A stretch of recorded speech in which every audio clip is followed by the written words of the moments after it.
Toni Okamoto, thank you so much for joining us on the Plant Trainers podcast today. Thank you so much for having me.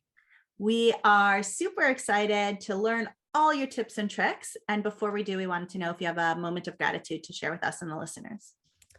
I do. I feel really incredibly grateful that during this time of uncertainty that I have a job and one that I love, and that I have a support system in my family and a comfortable place to shelter during this pandemic.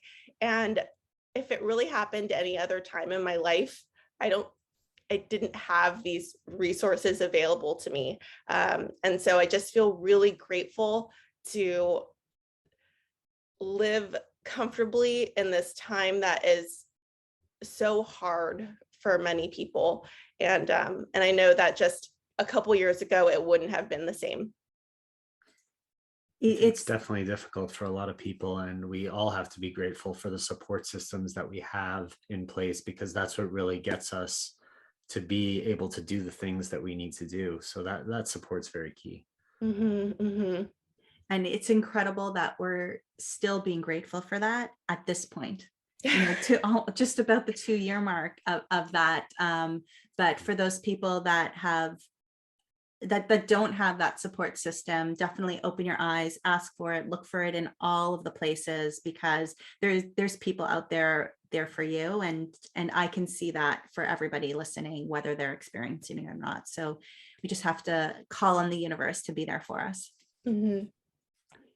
So we would love to hear how your plant-based / vegan journey started, and some of the different milestones that you reached along the way and to where you are now. Well, it was long and slow to begin with. It was gradual over a long period of time. And I think it was that way because I grew up in a family where, well, vegan, the word didn't exist, but vegetarian was dirty. It was like, well, my family is not into hippies, and they're more, we're culturally Mexican, even though I have a Japanese last name. I grew up culturally Mexican because my grandpa was disowned from his family for marrying a Mexican woman. So we didn't have a lot of Japanese culture besides my grandpa, who actually helped raise me. So part of my culture is food sharing and expressing love through feeding people. And so that was an issue in the beginning of my first stopping eating beef. And my family was like, oh my gosh, what are you doing to us? You don't eat beef. And from there, I went on to being fully vegetarian, but not really understanding what that meant, and not realizing there was chicken broth in a soup, just because I didn't have a lot of friends who were vegetarian. I didn't have any family who was vegetarian. And this was around, I would say by that time I was about 18, 19 years old, where I'm like, okay, I'm a vegetarian, but kind of picking the pepperoni off my pizza and things like that. And it wasn't until I was about 20 years old and I was in a veg club on my community college campus, where I learned about the suffering of cows specifically. I didn't realize, I thought cows produce milk. Why can't I drink it? Chickens lay eggs. Why can't I eat them? And when I learned a little bit more about the industries and we went to visit a farm animal sanctuary, I just felt so called to make a lifestyle change. And I feel like having the passion behind your choice helps it become more sustainable long term. So of course I've had some hiccups, and I've eaten things here and there that weren't plant-based, especially in my early years, by accident or by choice, just because I didn't know that the guacamole had sour cream in it, or like things like that. But also I remember my first month of being plant-based, people kept gifting me food. It was around the holidays, and it was hard for me to make those choices. So in the first few years, it was a challenge, to say the least. And I feel like if I didn't have my convictions, I couldn't have made it this far 15 years later as a long-term vegan. So it's interesting because you found it so early, but you didn't have the support of your family, and you still truck through. And yeah, hiccups happen. And even our, we got a box of chocolates at the holidays, and I'm like, what do I do with this? We're definitely not going to eat it. I feel bad giving it even to somebody else. But things come up that do tempt you less and less and less at different parts in your journey. But you were able to kind of pull through and not just do it for yourself. I mean, the impact that you're making now on the world and social media and your books and all of that is huge as well. So thank you for pulling through. Thank you for getting through that. I think that's amazing. So you kind of had that conviction for animals. Did you have anything in your health or your life change other than that? Well, in the very, very, very beginning, the whole reason I started was because my track coach noticed that I was getting sick pretty often, and he thought that it was diet related. So he asked what I ate and realized I ate a lot of fast food. And so he asked me to cut down on fast food and specifically red meat. And so that's the genesis of everything. I began because once I eliminated beef, it was a little bit easier to think of life without fish, without pork, without chicken. And then little by little, I was giving things up just super, super gradually. And I think that's what made it more sustainable for me, is that I am not I was going to say, I'm not an all-in person, but I'm kind of obsessive about something. So I wouldn't have been able to do it overnight. And the times I tried in my early years to be like, okay, today I'm vegan, it just didn't work for me. And I'm glad I was able to like say goodbye, give a nice warm hug to all of the things I was ready to let go of forever. Did you have support from those around you while you were doing that transition over those years? I think what ended up making the real impact was joining that veg club when I was 20. I met people, learned how to cook with them. We had vegan bake sales on campus. We went to sanctuaries together. And also there were people who were my peers who had similar lifestyles as me, a lifestyle as me. And they didn't have a lot of money. They were, we live in a very diverse community here. And so there were people who were Chinese, who were Vietnamese, who were Puerto Ricans, all in my veg club, who had ties culturally to their food and who still made the lifestyle change. And so to see people and have examples of those who were my age supporting themselves with very little money, who also grew up with this part of their identity being around food and their culture, it just gave me the, if they could do it, why can't I do it feelings. Yeah, and we've talked about the importance of community and finding people that are like-minded and how that could impact the success or failure of what you're trying to do. And having those people around you that believe in what you're doing and know what you're doing is right and do the same, it makes all the difference. So finding a community is really an important thing for anybody who's transitioning. And there's so many more people that are involved these days. There's so many people to look up to or to get answers from than there was 15 years ago or 10 years ago when I started. And so those of you listening that are just getting your feet wet now, there's plenty of support. There's lots of community, and find people that are into it so you can feel strong and do what you want to do. And even podcasts like this one, I feel like learning the stories of people also helps if they're relatable to you. If someone is running track and they feel sick, they could feel like, oh, wow, this person was able to feel better. Or if they're struggling with diabetes or whatever, just listening to podcasts like this. And there are Facebook support groups, and people on Instagram have they're very active with their communities online. So if you reach out and you have questions, I'm sure people will answer. Yeah. Yeah, and thank you. We appreciate that. And all of our guests offer information. So sometimes it's scientific information, sometimes it's lifestyle information, sometimes it's how to do this cheaply and properly and save time and money and all of that. But I think you're right in reflecting the first like 10 minutes of the podcast where people are just sharing their stories, whether they're a doctor or a blogger or a recipe writer or a stay-at-home mom who made this lifestyle transformation. It's that transformation story that's really gonna stick with people, and that's the community that we have here. And it sounds like the community that you had on that veg club really influenced the life that you have now. And I'm not even going to call it a job, because I feel like it's a passion for you and something that you just wake up wanting to do. I'll put those words in your mouth if you don't mind, but please do. Plant-based on a budget. We were lucky enough to get the book here, going through that and your recipes online and all of that.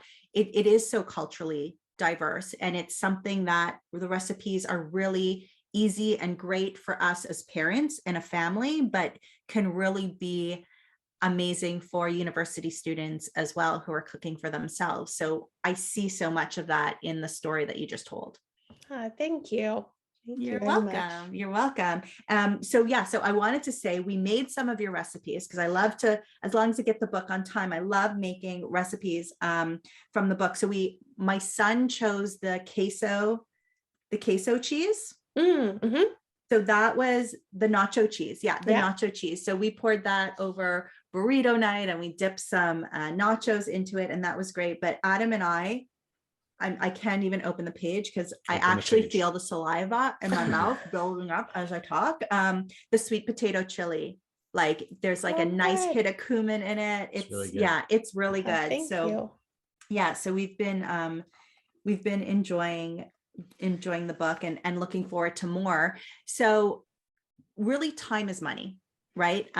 Time is opportunity to spend more time with your family, to work more, or hours in your job, or more on your business, or self-care for yourself so that you could create so much more in the world. So how can people save time when they're cooking plant-based? Because a lot of people think that you need a lot of time, and that it does take a lot of time.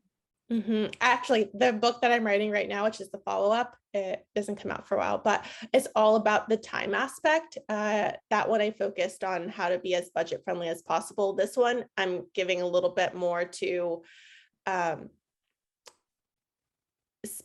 splurging a little bit to save on time. And this book is all about freezer friendly, or cooking ahead, or even meals under 15 minutes that you can throw together. And the way that I do that is I love to batch cook one or two things only in the Instant Pot, so it's minimal effort. So first of all, if you don't have an Instant Pot and you can afford one, you can even get one used on Amazon or on Craigslist or Facebook Marketplace. It has been revolutionizing in the way I cook in the kitchen. It is such a time saver. So I can do some quinoa in 5 minutes. I can do pinto beans, from dried beans to deliciousness, in about an hour, instead of the usual few hours on the stovetop. So I will do a grain and a protein in the Instant Pot. And then throughout the week, I'll just add vegetables or tofu or things like that take me about 5 to 10 minutes to whip up in the kitchen. And then if I have the energy and time on a weekend, I will meal prep a little bit. I know there are some people whose meal prep style is to cook in huge batches and freeze for a month, and I don't have the space or the time to do that. So I do freeze a little bit, but I don't go that route. Usually it's almost always what can I throw together Can I buy things that are already pre-chopped, like frozen produce? How can I get a meal on the table in 15 or so minutes is more my style. And that's almost always by just preparing 1 or 2 things for the week and adding different flavors. It also helps prevent you from getting tired of it. I know that when I make a big giant pot of chili or soup or lasagna, by the 7th day, I'm like, oh my gosh, I can't eat lasagna ever again in my whole life. So that helps me prevent, because it allows you to change up the sauces that you're using, or the dressings, or the vegetables, or the spices that you use. I always think it's amazing that you can make one thing, and then depending on the additional spices or sauces that you throw onto it, it could change it completely. So you're eating the same base, but the Yep. meals end up being so different throughout the week. That is so true. One of my favorite things to do is to make a really bland soup, with just the stock being the flavor, and then throughout the week add, by the bowl only, so you're always grabbing from the bowl, adding lime juice and hot sauce the first day. Then the second day, grab another bowl of that plain soup and add parsley and your favorite spices, and doing that instead of getting tired of the soup that you're eating every day. I like that. And that works better than freezing. I find that personally, I should have mastered freezing soups by now, but somehow they end up like clumpy or spongy, or I can't deal with that. So that's a great idea, because yeah, you don't get tired of it. And you could do kumini one day, right? You could do chicory another day. So that works really well. And that's similar to what I do. Like I'll do a bean, and then I'll do a grain, and then or a potato, and then I'll do some kind of green vegetable, and I'll make these bowls and just put them in the fridge. And as we take them out of the fridge, we might do like a nacho cheese and salsa, or we might do more of a tamari or soy sauce kind of.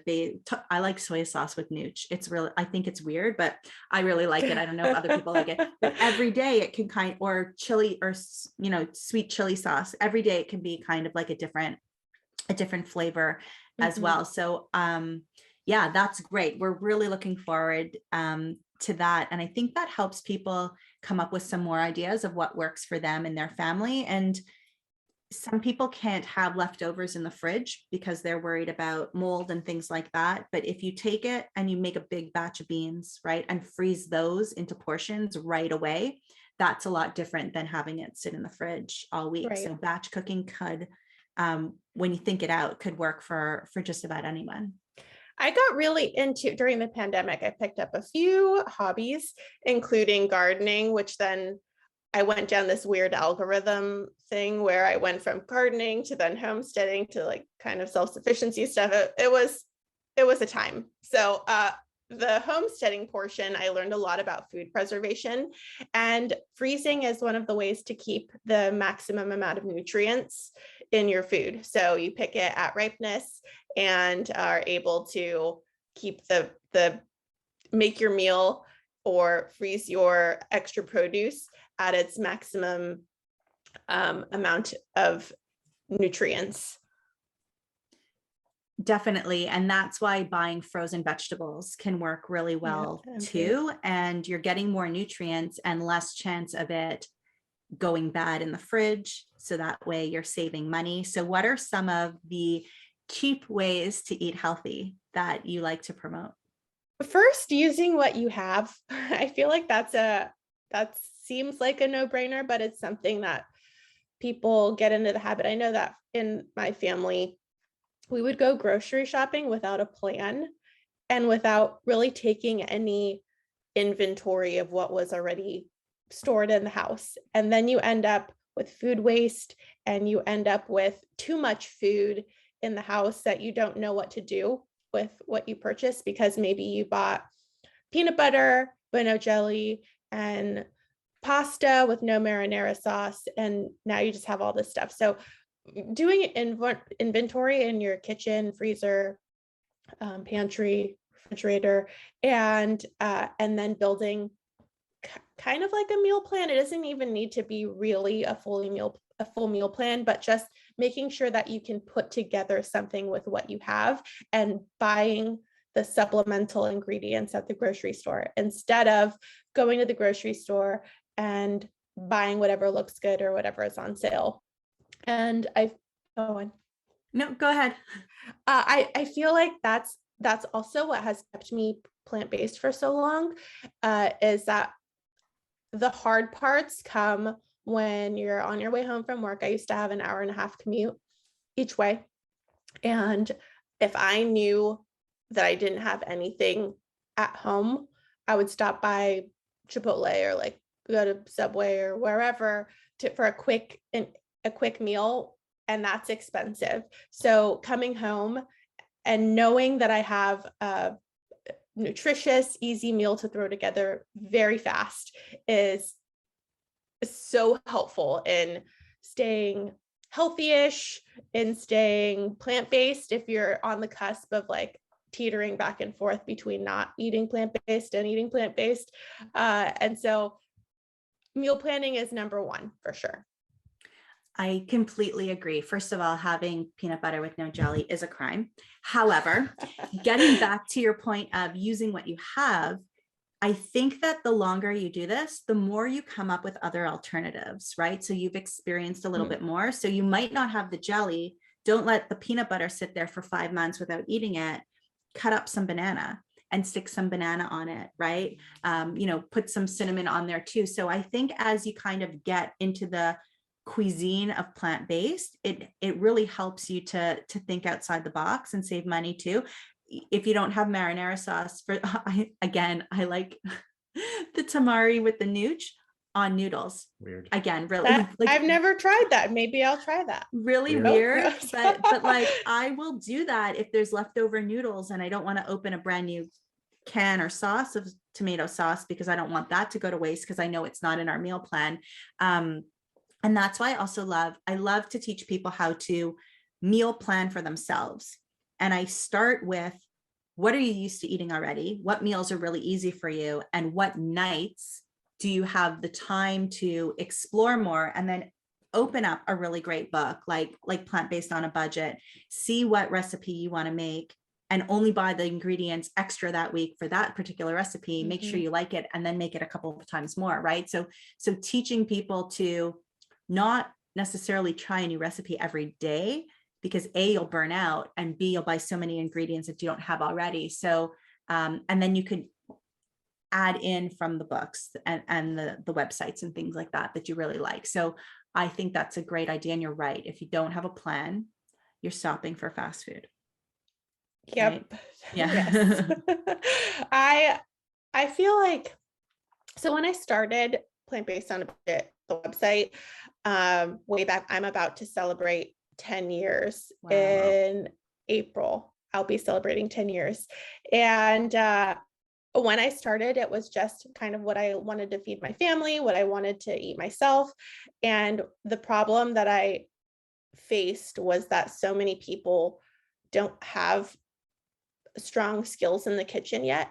And they're just stepping in. They don't know what mincing or dicing. They don't know how to pair foods. And to me, you just like, this is missing something. Let me smell it a little bit. It needs a little bit of this, but people haven't developed that just yet. And so it is, like you're saying, harder to know that you can make a peanut sauce with your peanut butter. You could do all these things. So I ended up putting together these meal plans because people were like, I bought stuff to make tacos and I bought stuff to make pasta, and now I can't use any of the same ingredients. So what do I do? So that's how I started the Plant-Based on a Budget meal plans that show so you could how reuse the same ingredients. Love that. Exactly. Love that. Yeah. Because not everybody considers that. Right. And that's key. That's how you're going to save time. That's how you're going to save money, time in the grocery store, save money, and get familiar with these ingredients and how to reuse them in different ways. So that's absolutely perfect. And prevent food waste. So much, like, it's so painful for me. And my husband is like, cilantro comes to die in our house because you have the best intentions. If you don't have a plan with it, you're like, I'm going to eat fresh herbs this week. And if you don't have a plan to use your herbs, they're just going to be very sad. They're going to be very, very sad. Babe, can you stop at the organic store and pick up some cilantro on the way Yeah, home? so we Three could sit there and do weeks nothing. later, it's mush. Right. Right. So, Yeah. I mean, there's two major myths that people coming to a plant-based lifestyle, vegan lifestyle really face. And the first one, everybody knows the question, where do you get your protein from? But the second one is that eating this way is really expensive. And through this book and through your website and through what you do, you're really showing people that it doesn't have to be. So other than making a plan and buying only what you need, are there any other tips that you could share to show people that eating this way doesn't have to cost so much? Yes. Well, there are varying budgets that people have. And I've found through the last decade, that some people have very little food money. And after doing some research here in the United States, at least, you can get things covered with government assistance. So if that's where you're starting, if you're on WIC, which is a program for women and children here in the United States, if you ask questions, they will cover your plant-based milk. They will cover a lot of the basics that you would need that are whole foods. So if you do some research, I actually had someone write an article for my website about starting there. If that's where you're starting, there are options. If you're someone who has a little bit of extra money, really paying attention when you're at the grocery store and not getting caught up in the marketing of food will save you a ton of money. And I watched this documentary a long time ago. I was in high school. It was called The High Cost of Low Prices.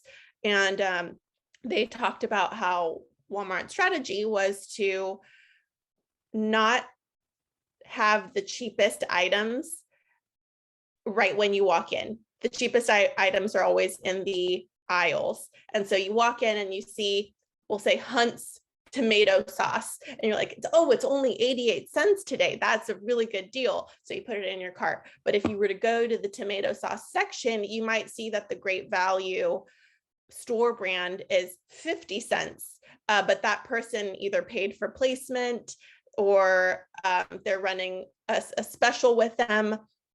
And that's why you see it right when you walk in. So if you pay attention at the grocery store to all the ways that food is being marketed to you, you can shave 30 cents off here, $1 off here.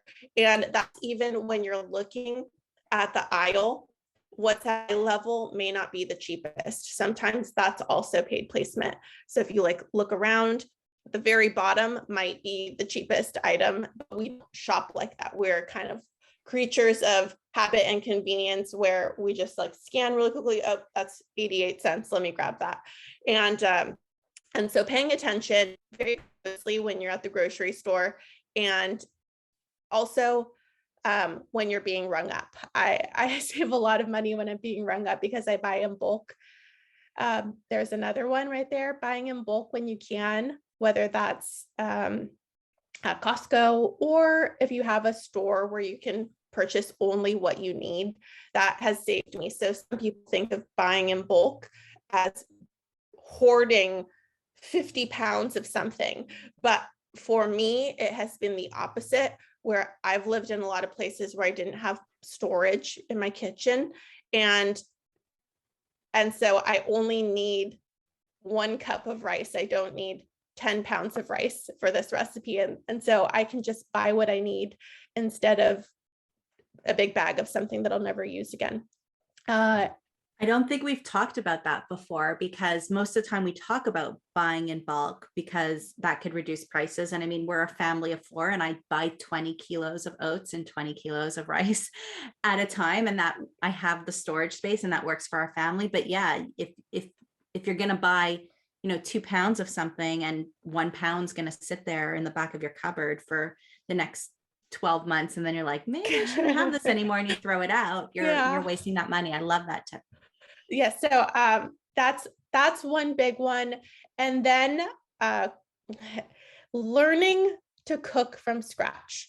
And that again sounds pretty easy, but it's quite challenging when it's quite overwhelming when you don't know what dicing or mincing or anything is. When What the Health came out, that was pretty much the beginning of my career plant-based on a budget, and it crashed my website. I heard from 1,000 people immediately, and I was like, oh my gosh, these are the real issues that people are experiencing. And I was getting questions like, are frozen peas plant-based? Are canned tomatoes plant-based? And it showed me where people are starting from, where they don't use frozen peas or canned tomatoes or dice or use their stoves. And so learning to cook basics from scratch will take you so far, and you can invest in the tools to make it even more convenient if you have that in your budget. But when you go to the grocery store and you look at something like overnight oats that are prepared for you versus oats that are in bulk, there is a huge difference. And so if you can prepare those oats yourself, and it's so easy, just pour some milk in your plant-based milk in your oats and throw some sliced bananas, you're good to go, instead of paying $1, $2 for this much.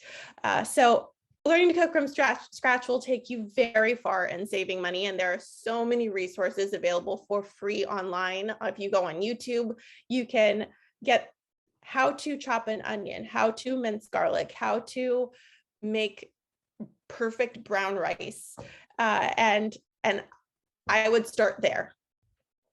So social media is a great way to find some of these resources. If somebody wanted to check out your resources or connect with you, where would you like them to go? And the book, of course. Oh, right? and get a copy of Plant-Based on a Budget. Thank you. I am easiest. I'm best reached by email, so you can find me at plantbasedonabudget.com. And I'm most active on Instagram at plantbasedonabudget. And there is, of course, my cookbook, which is my little baby pride and joy. Everything I've had is poured into that book. And so anyone who purchases it just warms my heart to know that it's in their kitchen helping their family eat. If it's one plant-based meal forever, then I'm grateful for that. What's your favorite recipe in the book? That's like asking you which one's your favorite kid. We have an answer for that. No, just kidding. Okay, I would say I'm really a big fan of the chilaquiles. It's a breakfast tofu dish with you could do tortilla chips. Oh my God, I kid you not. I opened to the page. If you turn the page, there's a picture. Yeah. I opened up straight to that pin, like I should look for that. So if you're on YouTube, check that out. Yeah. So funny. Okay, continue. Sorry. It's really good. We actually served it at my wedding for breakfast. We did a brunch wedding and served entirely vegan, and the venue cooked some of my recipes for the brunch, and that was one of them, and it was a huge hit. And I not only think it's good, but I now have this special memory attached to it. So that's definitely up there in my favorites. Well, we're gonna have to try it, and our friends listening, we recommend you pick up the book. It's Plant-Based on a Budget, and we'll put a link to everything that Toni just said in our show notes at planttrainers.com. Toni, thank you so much for being here on the Plant Trainers podcast with us today. Thank you so much. It was nice to talk to you both. You too. Take care.